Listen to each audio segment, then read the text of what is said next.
19장 13절에서 15절입니다. 미련한 아들은 그의 아비의 재앙이요 다투는 아내는 이어 떨어지는 물방울이니라.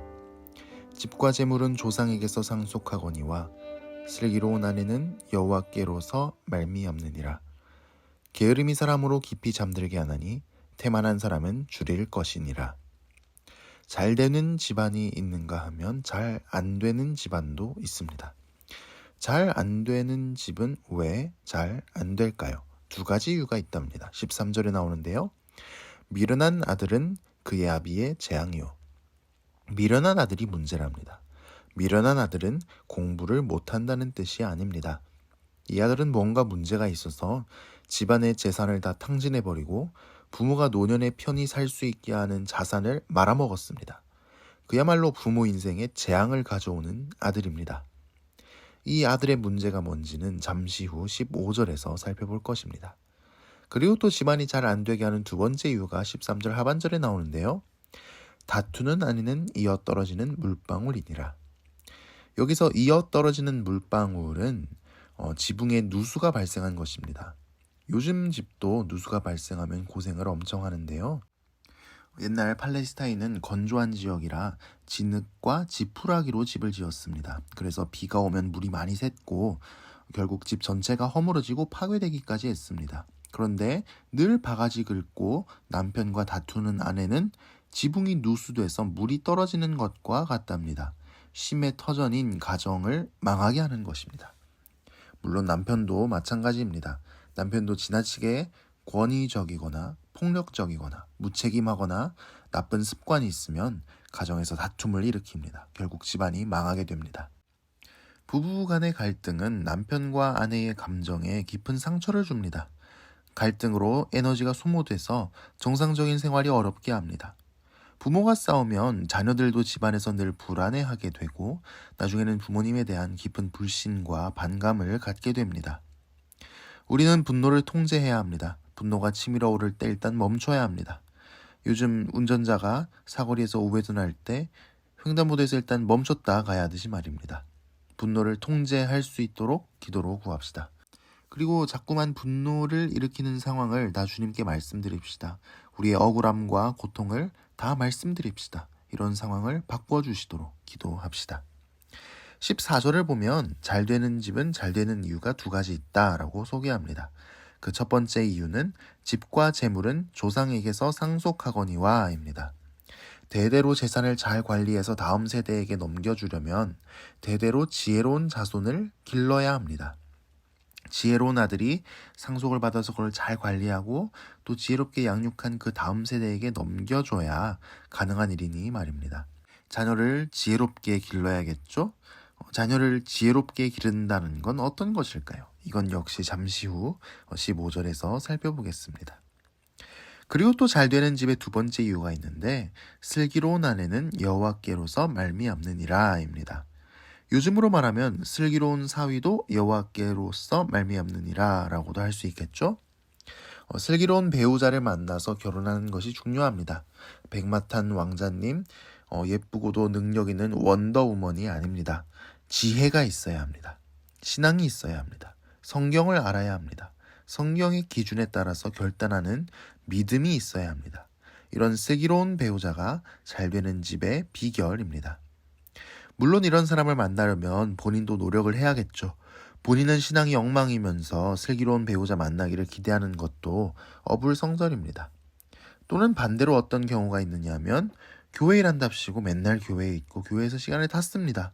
그러면서 정작 세상 속에서 자기가 해야 할 일은 엉망으로 합니다. 그러면서 그게 신앙이 좋은 것이라고 착각합니다. 이러면서 슬기로운 배우자 만나기를 기대하는 것도 말이 안 됩니다. 이 세상이 단순히 멸망받을 세상이 아니고 하나님이 창조하시고 지금도 다스리시고 새롭게 하실 세상인 걸 믿으면 세상 속에서도 열심히 살고 자신을 준비해야 하는 것이죠. 그런데 이런 슬기로운 배우자를 만나기 위해서 본인도 노력을 해야 하는데 무엇보다도 기도를 해야 합니다.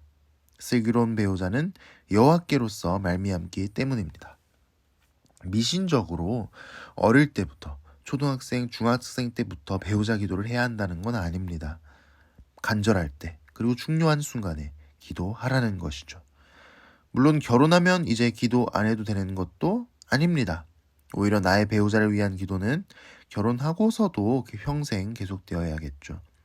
아직 미혼인 청년들은 미래의 배우자를 위해서 기도하시고, 또 결혼하신 분들은 이미 결혼한 배우자를 위해서 매일 기도하기를 축복합니다. 자, 그런데 앞서서 잘 되는 집이 되려면 미련한 아들이 아니라 지혜로운 자녀를 길러야 한다고 했습니다.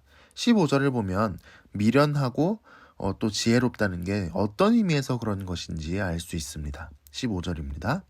게으름이 사람으로 깊이 잠들게 하나니 태만한 사람은 줄일 것이니라. 13절에 나오는 미련한 아들이 왜 집안 재산을 탕진해서 온 집안이 고생하게 하느냐 하면 게을렀기 때문입니다. 게으름은 사람으로 깊이 잠들게 한답니다. 잠은 필요한 만큼 자야죠. 그런데 이 아들은 너무 많이 잡니다. 너무 많이 자서 몸과 마음이 더 무기력해질 지경이랍니다. 사람은 왜 게으름에 빠질까요?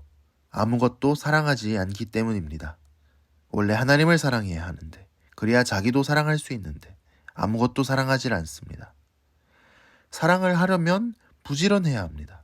그런데 아무것도 사랑하지 않으니까 부지런하지 않습니다. 공부 잘하는 게 지혜로운 게 아닙니다. 돈 잘 버는 게 지혜로운 게 아닙니다. 하나님 사랑할 줄 아는 게 지혜로운 겁니다. 하나님을 사랑할 때 우리 안에서는 사랑해야 할 것들의 우선순위가 바로 잡히게 됩니다. 하나님을 사랑하기 때문에 내 자신을 바르게 사랑하고, 가정을 사랑하고, 주변의 사람들을 사랑하고, 교회를 사랑하고, 부르심의 자리를 사랑합니다. 하나님을 사랑합시다. 우리 자녀들도 다른 공부를 가르치는 것보다 하나님 사랑하는 법을 가르칩시다. 본을 보여서 가르칩시다. 오늘 하루 우리가 하나님을 사랑할 때 삶의 열정을 주셔서 오늘 하루 주어진 삶을 최선을 다해 살아낼 수 있기를 축복합니다. 함께 기도하겠습니다. 사랑이 많으신 하나님 아버지, 오늘 말씀을 거울 삼아 내 자신의 모습을 돌아봅니다. 하나님 주신 배우자를 사랑하고 존중하지 못하고 분노하고 다툼을 일으킬 때가 있었습니다. 우리 안에 있는 폭력성이 온 가정을 어렵게 한다는 것을 기억하며 분노를 통제할 수 있게 하여 주옵소서. 자꾸만 반복해서 분노하게 만드는 상황을 주님께서 바꿔주시고 개입해 주시길 원합니다. 자녀들이 지혜롭게 자라게 하여 주옵소서. 아무것도 사랑하지 않거나 쓸데없는 것을 사랑해서 게으름에 빠지지 말게 하시고 하나님을 사랑하는 아이들로 자라나게 하여 주옵소서. 주님 안에서 내 일생을 바쳐서 사랑해야 할 것을 발견하게 하여 주옵소서. 결혼하기가 참 힘든 세상이 되었습니다. 우리 청년들과 자녀들이 결혼의 행복을 누릴 수 있게 하여 주옵소서. 슬기로운 배우자를 만나게 하여 주옵소서. 오늘 하루 모든 성도님과 동행하여 주시옵소서. 하는 모든 일에 복을 내려주시고 건강과 안전을 지켜주시옵기를 원합니다. 연약한 몸을 회복시켜 주시옵시고 어려운 중에 피할 바위와 산성이 되어 주시옵소서. 예수님 이름으로 기도합니다. 아멘.